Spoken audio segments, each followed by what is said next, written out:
ڕێگایەکی استراتیژی نوێ بۆ سوید و ئەندامێکی نوێ بۆ ناتۆ لەو دەمەی کە ڕۆژی دووشەممە لە بارگای هاوپەیمانان لە براکسل ئاڵای سوید هەڵکرا. سوید گەڕایەوە ئامێزی وڵات، ناوەندی هاوکاری ئاسایشی دیموکراسیەکان، ناوەندی هاوکاری ئاسایشی هاوسێ باشەکانمان. یێنس سۆڵنبەرگ سکرتێری گشتی ناتۆ پێشوازی لە 32هەمین ئەندامی هاوپەیمانیەکەی کرد. پەیوەستبوونی سوێد دیسانەوە نیشانی دەدات کە دەرگای ناتۆ کراوەیە، کەس ناتوانێت دای بخات. هەموو نەتەوەیەک مافی خۆیەتی ڕێگای خۆی هەڵبژێرێت و هەمومان ڕێگای ئازادی و دموکراسی هەڵدەبژێرین.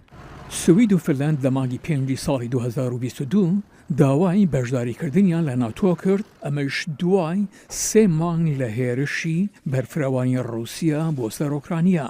فنلەند لە مانگی 4 ساڵی 2023 پەیوەندی بە ناتۆوە کرد، بەڵام تورکیا و هەنگاریا پەسەندکردنی داواکاریەکەی سویدیان دواخست. ئەنکەرە سویدی بە داڵدانی جودۆخازە کوردەکان تاوانبار کرد کە بە تیرۆریستیان دادەنێت.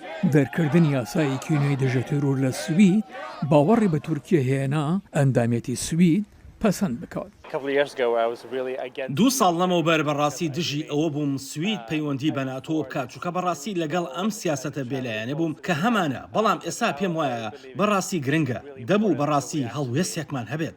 سوید توانای سەربازی پڕبەها دەهێنێتە ناتۆەوە، لە نیوێیاندا نەوەی نوێی کەشتی ژێردەریایی کە بریارە لە ساڵی 2028 بکەوێتە گەڕ بۆ پاراستنی ژێرخانی لاوازی بنی دەریا. بەهۆی ئەوەی ئێستا هەموو وڵاتانی سکاندیناڤیا ئەندامی ناتۆن، هەروەها وڵاتانی باڵتیک ئەندامی ناتۆن، ئەوە ڕێگە بە پلاندانانی گشتگیری ڕاستەقینە دەدا بۆ بەرگریکردن لە باکووری ئۆروپا و ناوچەی دەریایی باڵتیک. هێزەکانی سوید لەگەڵ هاوپەیمانەکانی ناتۆ مەشق و ڕاهێنان دەکەن لە گەورەترین مانووری سەربازی هاوپەیمانەکە لە دوای جەنگی ساردەوە.